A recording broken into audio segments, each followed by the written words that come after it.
Saudara-saudaraku kepala dinas, saudara-saudaraku pegawai ASN di kantor gubernur, kalian mau menjadi pejabat tidak usah cari muka sama gubernur, kamu sudah punya muka. Ada juga itu ASN kalau di depannya gubernurnya kan tidak punya harga diri, ya Pak, siap-siap,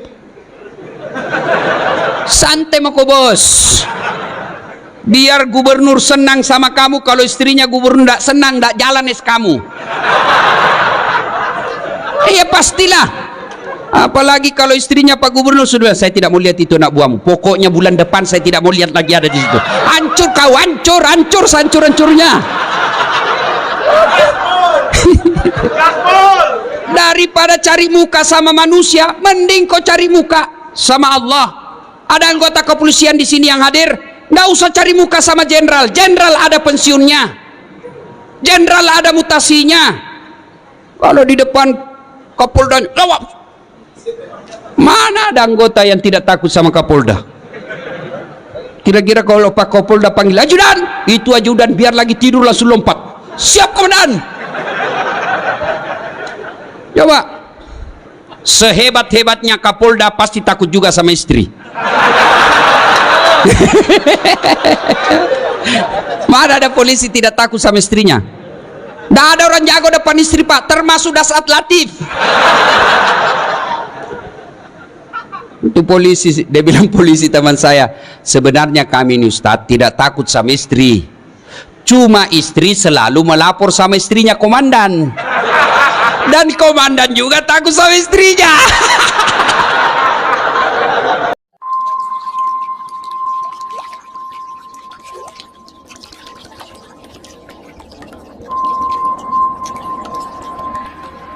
Saya mau cerita tapi waktu terbatas, sedikit saja kisahnya. Satu, di Mekah Nabi diteror, baik teror mental maupun teror fisik. Sahabat-sahabatnya dibunuh. Maka orang pertama yang disiksa dan dibunuh mati syahid dalam Islam namanya Sumayyah. Dibunuh dia, diikat oleh Abu Lahab, lalu ditombak badannya. Kenapa ditombak badannya? Marah karena Abu Lahab bilang, Sumayyah, saya tahu kenapa kau bela sekali Muhammad. Muhammad kan agak kece, cakep-cakep, ya pasti kau suka Muhammad toh. Marah Sumayyah, dia kumpulkan seluruh air liur yang ada di mulutnya, lalu dia diludai raja waktu itu. Dia bangsawan terkenal itu Abu Lahab waktu itu, Abu Jahal. Buah! Marah Abu Jahal, naik pitam, dia ambil tombak, dia tusuk badannya, meninggal.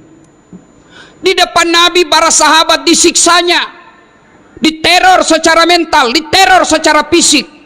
Akhirnya Nabi memutuskan pergi, mudah-mudahan di Taif mendapat simpati dan pertolongan. Jalanlah dari Mekah ke Taif. Sampai di Taif apa yang diharapkan? Jauh panggang dari api. Nabi berharap ada simpati dari orang-orang Taif. Ternyata disambutnya Nabi dengan apa? Lemparan batu. Siapa yang melemparnya? Bukan orang anak-anak, bukan orang dewasa. Siapa yang melemparnya? Anak-anak kecil. Kalau orang dewasa sama dewasa, kita merasa terhormat, satu letting kita. Tapi kalau kita dihina sama anak-anak, terhina sekali. Nabi dilempari, dilempari, dilempari, dikejar, sampai robek pelipis beliau. Pada saat itu datang malaikat Jibril menawarkan bantuan. Ya Muhammad, sudah keterlaluan orang-orang Taif ini. Allah perintahkan kepadaku Muhammad, kau berdoa, saya angkat gunung Taif ini, saya lempar, saya hancurkan mereka semua. Kau berdoa saja kepada Allah, saya hancurkan mereka. Allah minta izin, Allah sudah kabulkan. Kalau kau berdoa, saya hancurkan mereka. Kalau saya tiba-tiba di sini diserang sama preman, kepung preman ratusan orang, datang Kapolda, bagaimana Ustaz? Pak, hancurkan jenderal. Apakah Nabi lakukan itu? Tidak. Nabi hanya berkata, ya Jibril, kalau Allah ingin mengabulkan doaku hari ini, aku hanya ingin berdoa kepada Allah, ya Allah berikan hidayah kepada mereka, berikan hidayahmu kepada mereka. Mereka memperlakukanku seperti itu karena mereka tidak tahu apa yang aku bawa kepadanya. Kalau mereka tidak beriman kepadaku, yang sekarang mereka tidak beriman kepadaku, saya berdoa kepada Allah, mudah-mudahan anak cucu mereka nanti yang akan beriman kepadaku. Dan Allah kabulkan doa. Allah kabulkan doa Muhammad sallallahu alaihi wasallam. Sekarang ketika Bapak ke Taif, tidak satu pun manusia yang tidak beriman kepada Allah dan Rasulnya. Padahal dulu melawan Nabi. Maka orang-orang Taif, mudah-mudahan Bapak panjang umur rezeki, pergi ke Taif, lihat orang-orang Taif, mereka tutur katanya lembut, sopan santun, kita datang dikasihnya buah. Kenapa? Mereka merasa malu, leluhur mereka pernah menghina Rasulullah, maka mereka membalasnya dengan kemuliaan akhlak sekarang ini. Hikmah pertama, jadilah rahmatan lil alamin. Bagi saudaraku para mubalik, contoh Rasulullah dalam berdakwah. Boleh kita berbeda pendapat, tapi jangan saling menghina. Silakan kau lakukan, silakan kau dakwakan apa yang kamu yakini, tapi saudaraku tolong hargai pendapat ulama yang lain. Enak kita dakwah kalau saling menghargai. Biarkan umat yang memilih mana yang ingin diikuti. Kita sama kiblatnya, kita sama nabinya, kita sama rukun Islamnya, rukun imannya sama, Tuhan yang kita sembah salah, salat kita dia Tuhan yang kita sembah sama, salat kita sama. Masa gara-gara maulid dan tidak maulid kita berpecah belah? Di mana belajar mereka dakwah?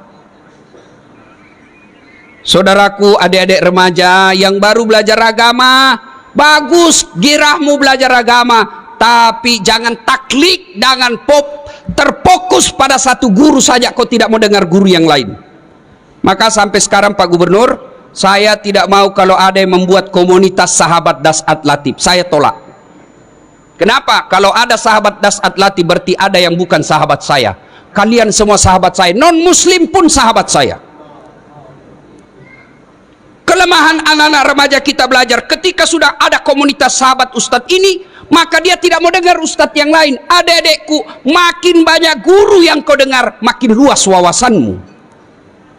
Makin luas wawasanmu, makin enak kau hidup. Dulu waktu saya kecil, kalau orang berbeda di masjid tidak ada ribut. Allahu Akbar.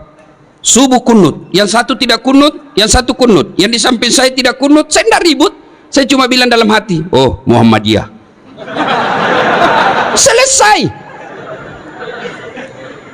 Maka dedek sekalian, ketika kau mendapat konten-konten dakwah, apalagi yang di Instagram, yang 1 menit, 2 menit, kan tidak punya waktu untuk membahasnya secara detail, maka jangan kau berpendapat itu yang berbeda salah. Tidak. Contoh paling konkret, kata saya tidak makan, apa artinya? 1, saya tidak makan, lagi puasa. Saya tidak makan, alergi. Saya tidak makan, kenyang. Saya tidak makan, haram. Saya tidak makan, saya tidak suka. Sama kalimatnya, saya tidak makan, sama kalimatnya dimaknai oleh orang berbeda. Ada yang katakan haram, ada yang katakan kenyang, padahal sama kalimatnya. Begitu juga hadis. Hadis yang sampai kepada kita sama kalimatnya dimaknai oleh ahli tafsir hadis yang berbeda-beda. Kenapa berbeda-beda? Karena tidak ada foto, tidak ada video tutorial yang menjelaskan, maka mereka menafsirkannya berdasarkan informasi yang diterimanya. Saya kasih contoh. Dede, apa ini? Apa ini? Ibu-ibu, apa ini? Nah, bingung toh? Di belakang. Apa? Ini kau tahu pena karena kau dekat. Tapi yang di belakang dia tidak tahu apa itu batang-batang. Apa salah? Tidak, cuma informasi yang sampai ke matanya tidak lengkap. Maka silakan laksanakan apa yang kamu yakini tanpa menghina orang yang berbeda dengan kamu, karena kesalahan yang dia lakukan kau tidak akan tanggung dunia akhirat. Selesai. Coba lihat Rasulullah, jangankan sesamanya muslim, orang yang melempari saja didoakan mudah-mudahan dapat hidayah. Maka saya kemarin ribut-ribut, saya tidak layani. Saya doakan saja, mudah-mudahan dia dapat hidayah. Biarkan netizen yang bertengkar. Ya. 2. Pak Gubernur, jadilah yang rahmatan lil alamin. Sudah pilgub selesai. Jangan ada dendam politik di pemerintah provinsi.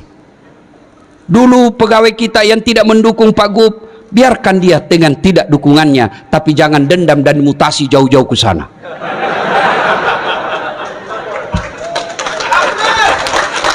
Dan kalaupun ada yang dimutasi karena dulu tidak mendukung Pak Gubernur, kau dimutasi, resiko bos. Resiko. Kau dulu kepala dinas tapi salah dukung, non job, jadi staf ahli yang tidak ada stafnya. Maka kau sabar, kan sudah mau juga kepala dinas, kasih lagi gerbong gubernur baru. Tapi kalau dia orang baik, beriman kepada Allah, tidak peduli, maka saudara, jadilah Islam yang rahmatan lil alamin. Itu kepada orang lain. Sekarang kepada keluarga. Oh, banyaknya orang 30 tahun suami istri hanya karena perkara WhatsApp salah masuk dimaki-maki suaminya. Memang kau pembohong. Tidak kusangka begitu. Kata suaminya, apa dek? Apa nih? Apa? Itu WhatsAppmu. WhatsApp yang mana? Itu ada lope-lope. Sayangku, jangan salah sangka, ini salah kirim. Ini. Ibu-ibu semua, kalau sudah dapat kesalahan suaminya, tidak bisa dilupanya. Ini ibu-ibu nih ahli sejarah semua ini, Pak. Sekali kita salah sampai mati diingatnya. Tiba-tiba salah, dia ingat yang 10 tahun yang lalu, padahal sudah tuntas 10 tahun yang lalu. Ibu tahu enggak 10 tahun yang lalu 2 periode masih diingatnya. Itu dulu apa dulu, sekira sudah tuntas 10 tahun yang lalu. Akhirnya apa dia katakan? Ceraikan saya. Sudah punya anak 3, berdarah-darah suami membangun rumah tangga, bikin rumah, cicil bertahun-tahun, dibelikan mobil, dicicil bertahun-tahun, lalu hanya karena WhatsApp tak kirim, dia lupa semua kebaikan suaminya. Ingat, dalam Islam tidak kita kenal kemarau setahun hilang oleh hujan sehari. Islam adalah agama pemaaf. Bagaimana kita mau menjadi rahmatan lil alamin bagi orang lain? Bagaimana kita mau memaafkan teman kerja? Bagaimana kita mau memaafkan tetangga kalau sama pasangan kita aja kita tidak punya rasa pemaaf? Maafkan. Salah suami, maafkan. Kalau tidak mau maafkan, ingat lagi anak-anak kita yang sudah pada mulai gadis. Tidak bisa saya maafkan Ustadz, sakit hatiku, dendam sekali saya Ustadz. Bukan dengan cara mempermalukannya, tapi mintalah pisah dengan baik-baik. Bu, mau masuk surga dengan gampang? Mau? Suruh suami kawin lagi.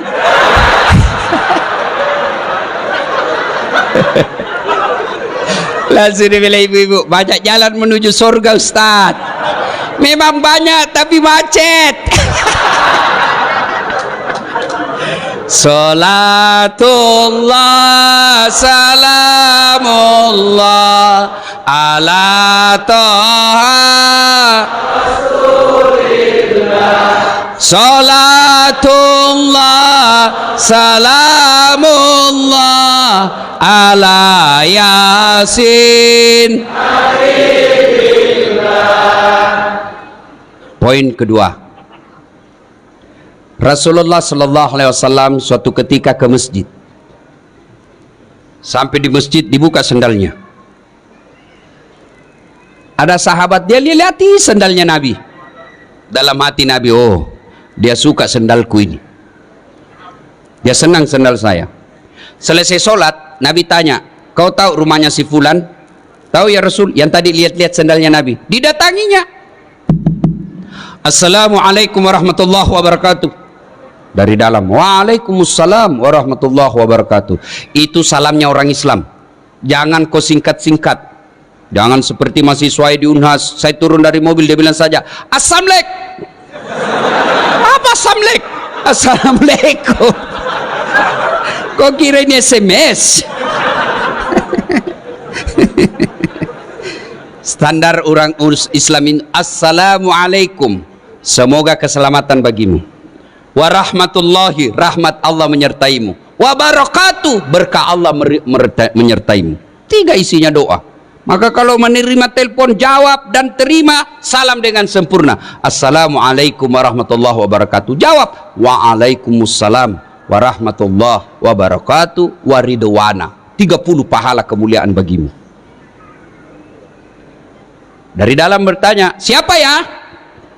Muhammad bin Abdullah. Ya Rasulullah, dia buka. Senang betul didatangi Nabi. Ya Rasulullah, ahlan wa sahlan.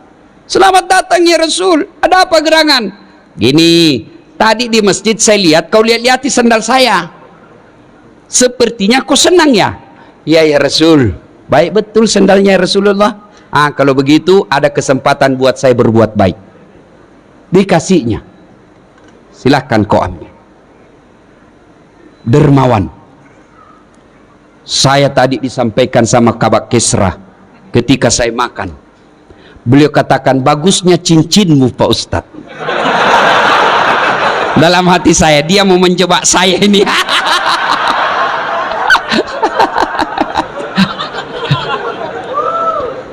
Bersedekahlah.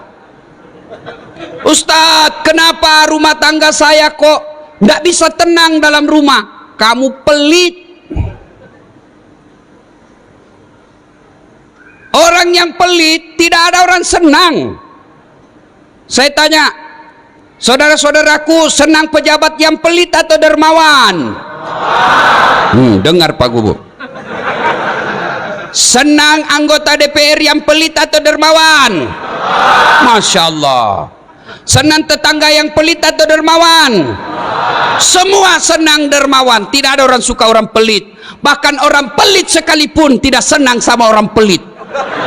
Dan kok ke rumahnya pelit betul, padahal dia juga pelit. Maka bersedekahlah. Ternyata di sini, alhamdulillah, dermawan semua. Alhamdulillah. Ibu-ibu, halo ibu. Oi, itu yang pakai cincin berlian, kalau ibu meninggal siapa yang pakai cincin berlianmu? Siapa? Anak. Istri kedua. Kawin lagi suamimu. Iyalah, pasti kita kawin lagi. Dia dengarlah istri saya Pak Gub, mamanya cek di rumah. Dia dengar ini ceramah saya. Dan jadi Ustadz, nanti kalau saya meninggal kamu mau kawin lagi. Saya bilang, kau duduk di sini sayangku. Saya peluk-peluk. Lalu saya bilang, sayang dengar baik-baik. Jangankan kau meninggal, kau masih hidup saja ini selalu pikiranku mau kawin lagi. Bukan karena saya takut sama kamu, cuma saya takut ketinggalan follower. Ayo, ibu-ibu, emas berlian demi Allah, kalau ibu meninggal bukan ahli waris, istri kedua yang punya. Daripada dinikmati istri kedua, mending sedekah.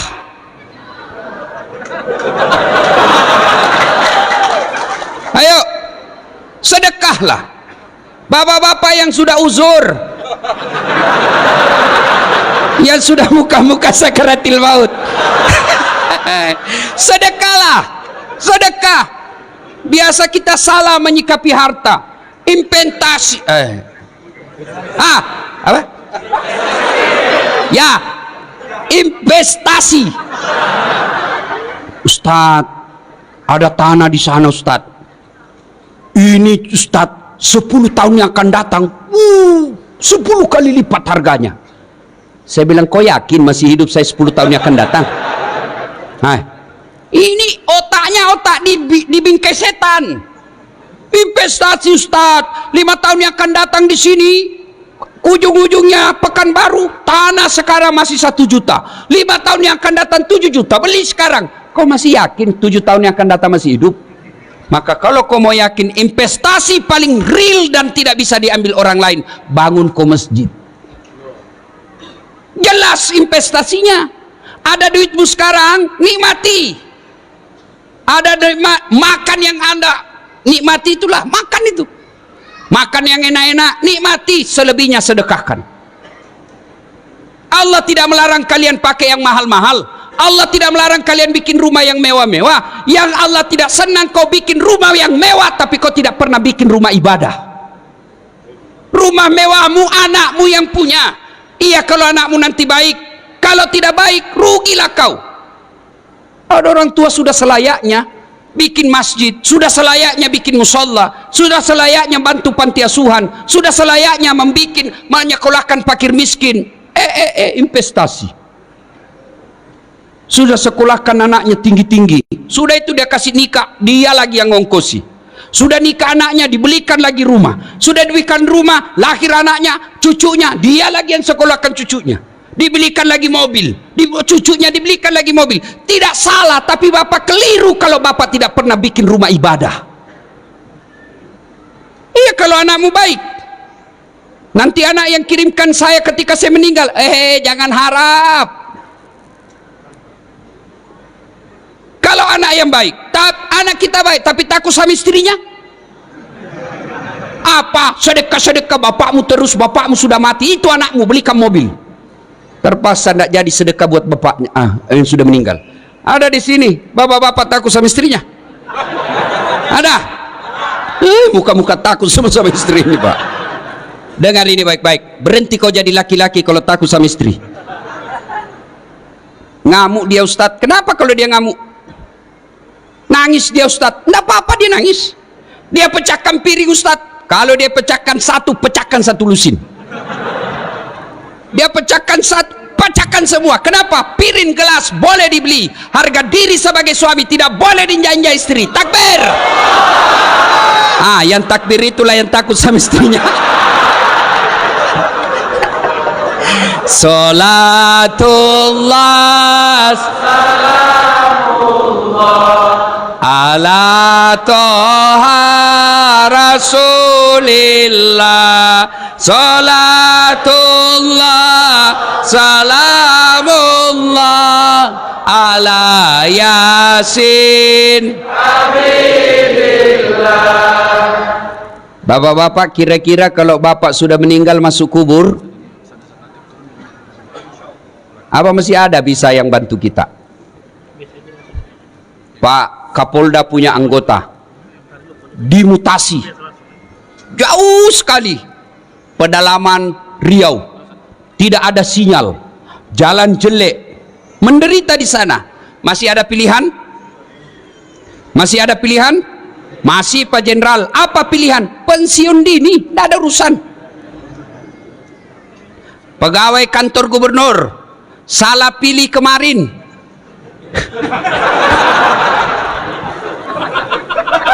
dimutasi nonjok. Tadinya komandan Satpol PP, polisi setengah.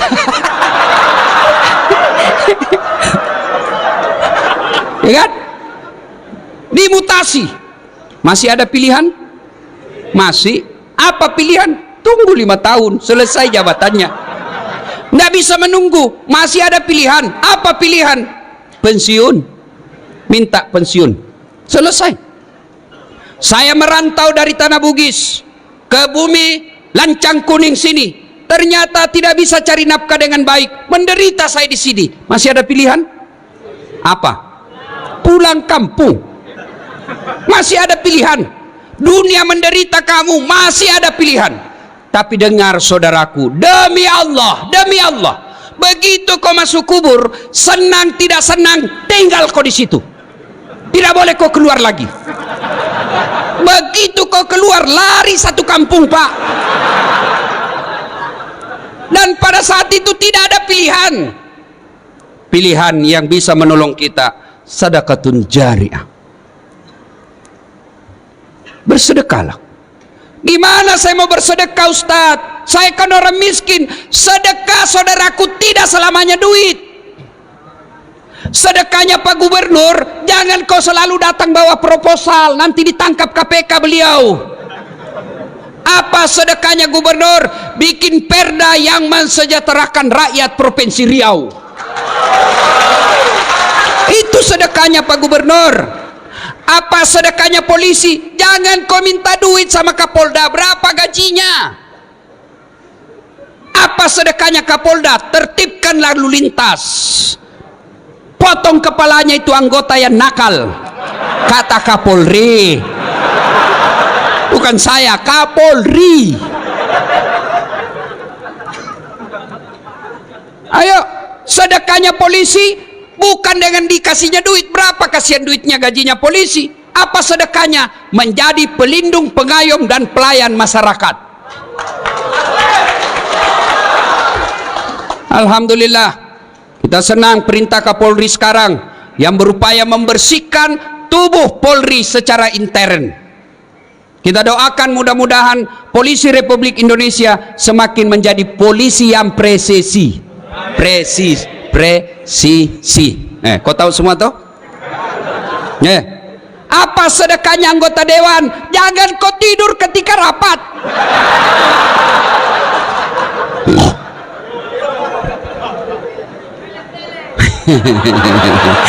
Nakal kau ya.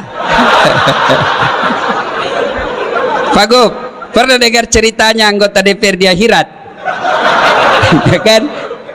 Wow, masuklah ini anggota, ada penghafal Quran Pak Gub, masuk surga. Begitu masuk surga dilihat, kenapa banyak anggota dewan ini di surga? Di negara saya ditangkapi gara-gara korupsi. Dia datang protes sama malaikat penjaga surga. Malaikat, kenapa banyak anggota dewan di dalam sini? Di negara saya ditangkap mereka itu korupsi. Dia bilang penjaga surga, nggak usah ribut, ini cuma reses.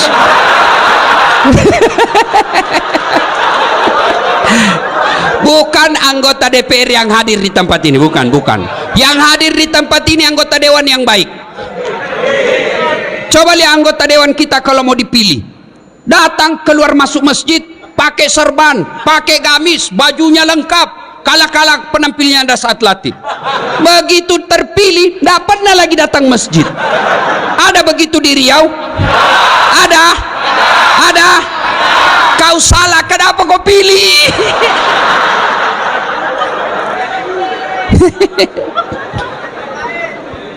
Ada lagi cerita di Pak Gub. Pak Kapolda, beberapa hari yang lalu saya ceramah di depan Pak Presiden di Kalimantan Selatan. Bapak Presiden yang terhormat, di depan pintu surga, ketika penghuni surga sudah mau masuk, tiba-tiba macet kunci. Macet kunci surga, tidak mau terbuka.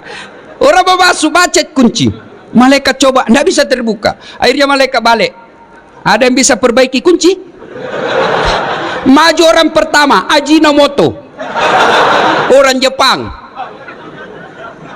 Saya bisa perbaiki, cuma saya minta ongkos 3 juta. Untuk apa 3 juta? 2 juta pergantian barang rusak, 1 juta biaya kerja. Oh begitu. Oh, berdiri orang kedua, George, Amerika.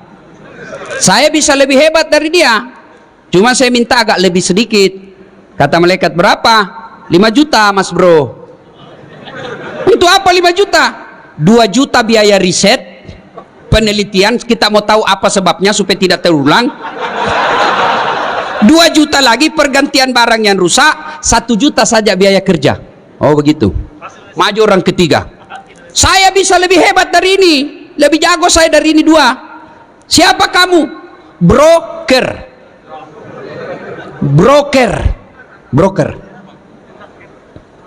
Saya minta 15 juta. Kenapa 15 juta? Lebih mahal. Kau apain 15 juta? Dia dekati malaikat, dia bisik malaikat, 5 juta untuk kamu, 5 juta untuk saya, 5 juta kasih orang Jepang kerja, masih ada untungnya. Ini bahasa Indonesia, langsung ditendang masuk neraka. Kau kira ini negaramu? Salatullah salamullah ala taha rasulillah. Salatullah salamullah ala yasin. Kisah ketiga. Dulu sedekah ya. Saya kan miskin Ustadz. Sedekahlah hari Jumat minimal. Sedekah apa? Kita lihat di masjid, dari toilet ke pintu masjid tidak ada sendal. Sedekahlah sendal jepit. 5, dicuri orang Ustadz, berarti peluang lagi berbuat baik. Sedekah. Saya miskin Ustadz, belilah itu botol apa? Air gelas. Paling 25.000 satu dos, isinya 40 gelas, bawa ke masjid seketika Jumat, tulis silahkan nikmati. Yang minum ternyata penghafal Quran, yang minum ternyata imam, yang minum ternyata mubalik. Selama orang-orang soleh itu beribadah kepada Allah, tetesan air yang ada dalam dagingnya gara-gara kau belikan air, kamu dapat pahala. Sedekahlah, jangan terlalu pelit. Gimana mau bersedekah? Nah kadangkala kita lebih hormat kepada selebriti daripada sama ulama. Kalau ulang tahun kabupaten ngundang artis, kasih 4 tiket bisnis kelas. Sampai di bandara, dari bandara ke hotel pakai forerunner, tentara polisi mengawal. Kasih hotel bintang 5. Apa dia bawa si selebriti? Adalah alamat palsu. Datanglah dia, kelihatan dadanya, kelihatan pahanya, jogetlah di depannya suaminya, bu.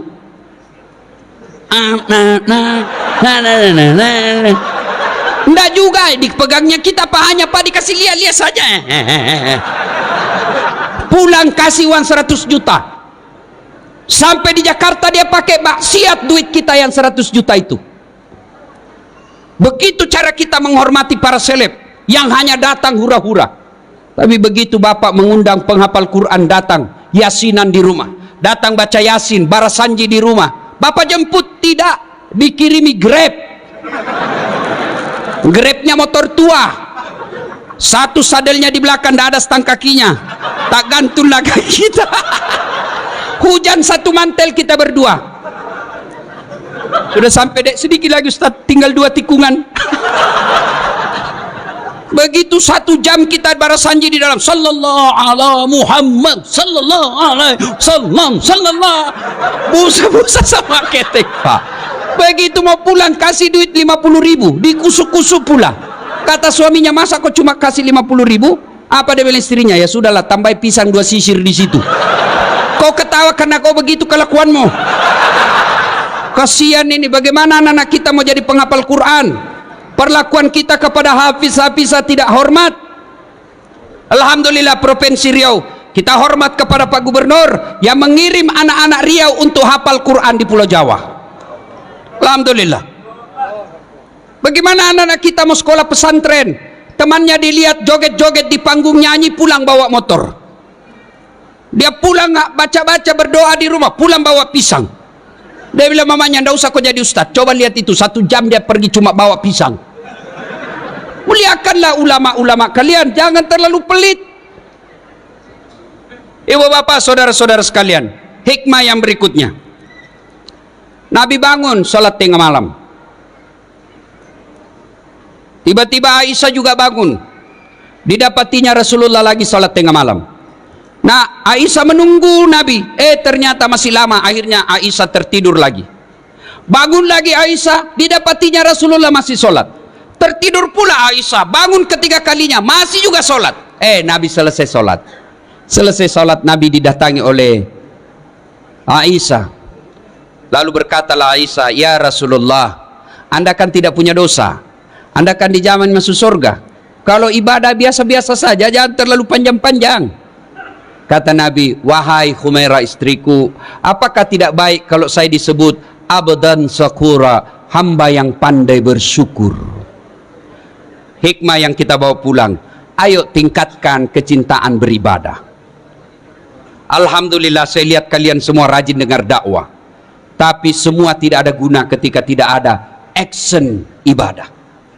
Pengetahuan belumlah sempurna kalau kita tidak lakukan dalam kehidupan sehari-hari. Ibadah apa yang mendesak kita lakukan? Satu, ketika ada masalah dalam hidupmu, berdoalah kepada Allah Subhanahu wa taala. Semua kita pasti punya masalah. Nih di depan saya semua muka-muka penuh masalah. Saudara-saudaraku kepala dinas, saudara-saudaraku pegawai ASN di kantor gubernur, kalian mau menjadi pejabat, tidak usah cari muka sama gubernur. Kamu sudah punya muka. Ada juga itu ASN kalau di depannya gubernurnya kan tidak punya harga diri. Ya Pak, siap-siap. Santai mako bos. Biar gubernur senang sama kamu. Kalau istrinya gubernur tidak senang, tidak jalan kamu. Iya pastilah. Apalagi kalau istrinya Pak Gubernur sudah, saya tidak mau lihat itu anak buahmu. Pokoknya bulan depan saya tidak mau lihat lagi ada di situ. Hancur kau, hancur sehancur-hancurnya. Daripada cari muka sama manusia, mending kau cari muka sama Allah. Ada anggota kepolisian di sini yang hadir, nggak usah cari muka sama jenderal. Jenderal ada pensiunnya, jenderal ada mutasinya. Kalau di depan Kapolda, jawab. Mana ada anggota yang tidak takut sama Kapolda? Kira-kira kalau Pak Kapolda panggil ajudan, itu ajudan biar lagi tidur langsung lompat. Siap komandan. Coba, sehebat-hebatnya Kapolda pasti takut juga sama istri. Mana ada polisi tidak takut sama istrinya? Tidak ada orang jago depan istri Pak, termasuk Dasat Latif. Itu polisi, dia bilang polisi teman saya, sebenarnya kami ini Ustadz tidak takut sama istri, cuma istri selalu melapor sama istrinya komandan, dan komandan juga takut sama istrinya. Daripada kalian cari muka sama gubernurmu, cari muka sama kapoldamu, sama danremmu, sama sekdamu, lebih baik kau cari muka kepada Allah. Gimana caranya? Berdoalah kepada Allah, minta kepada Allah. Kalau Allah yang kabulkan doamu, tidak ada artinya kekuatan manusia.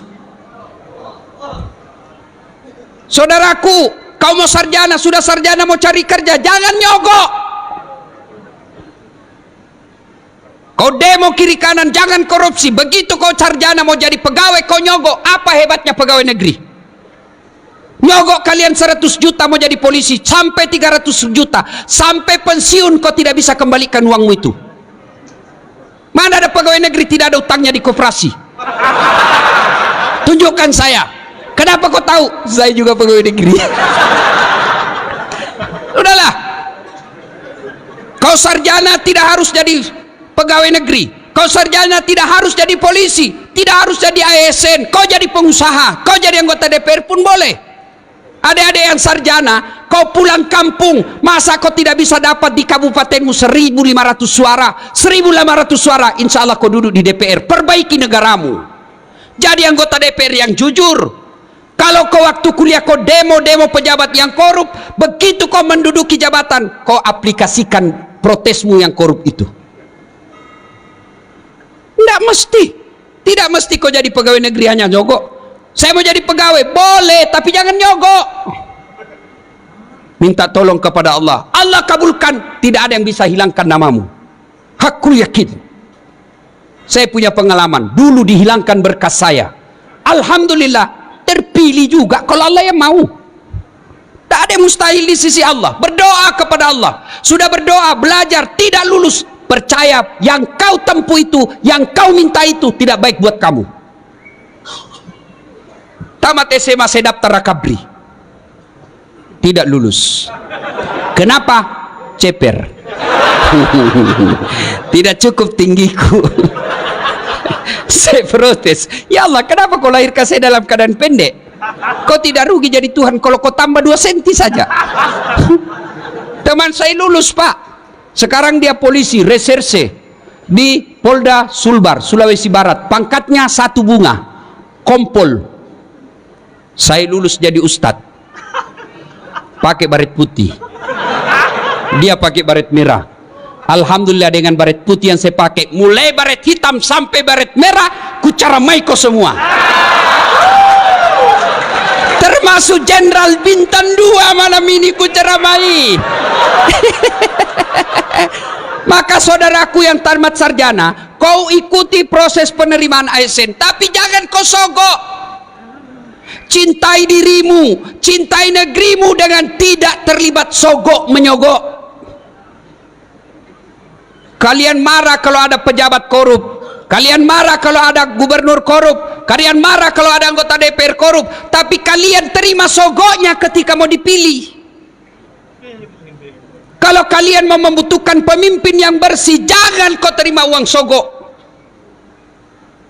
Coba kalau kalian mau, tidak ada biaya politik yang mahal, tidak ada beli partai, tidak beli kursi, tidak ada tim sukses, maka semua anak-anak Provinsi Riau yang cerdas bidang pertanian, yang cerdas bidang pertandangan, yang cerdas bidang kesehatan, mereka berlomba-lomba menjadi pejabat-pejabat yang cerdas dan bersih.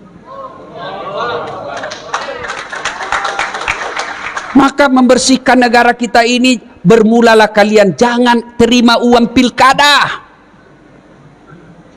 Kalian juga calon pemimpin jangan kau sogok rakyatmu.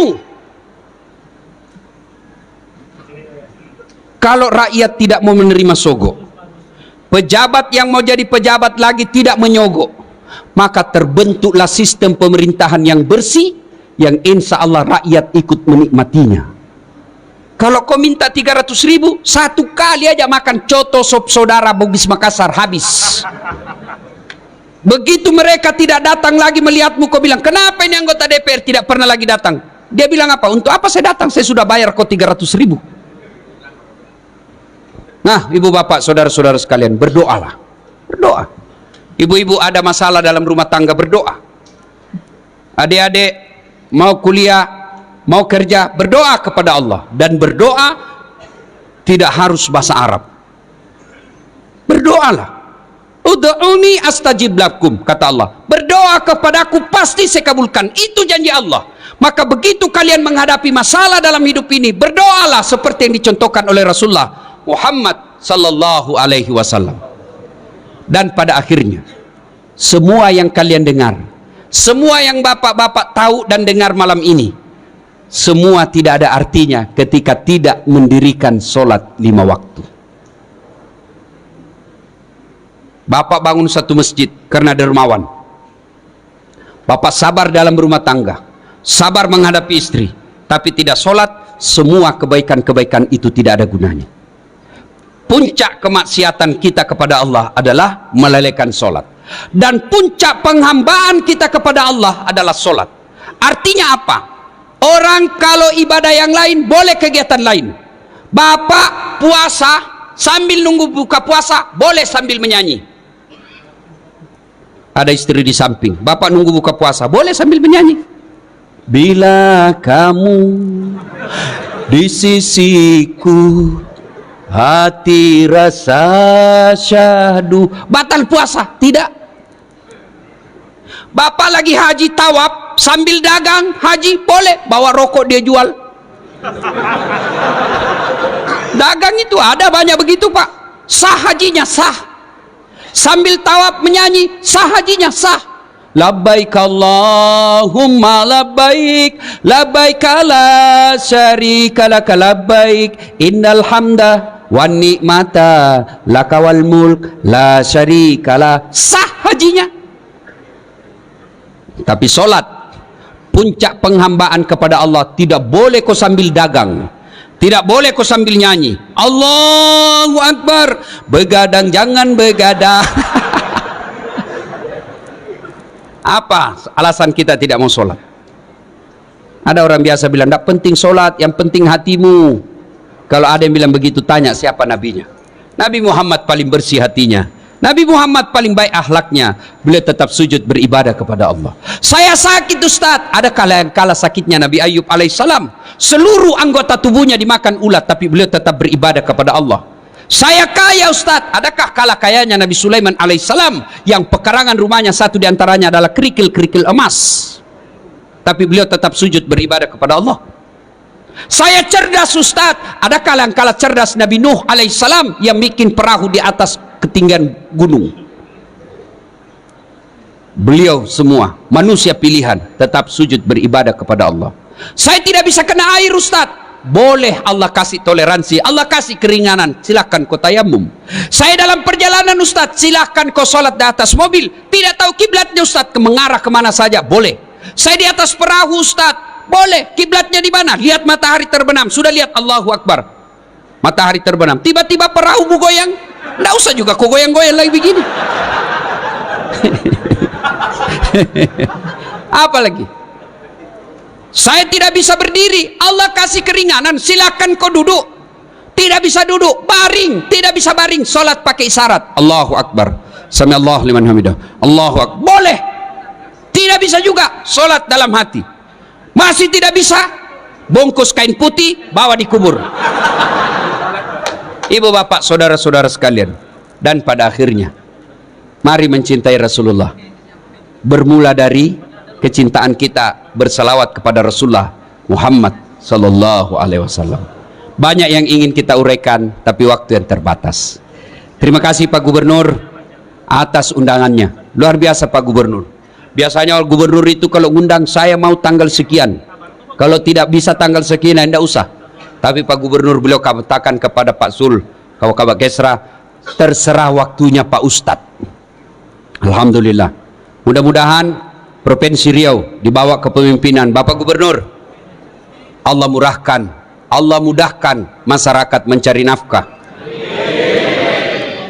Allah tingkatkan keimanan masyarakatnya, dan pemuda-pemudanya menjadi generasi harapan bangsa, membela agama Allah dengan mencintai negerinya.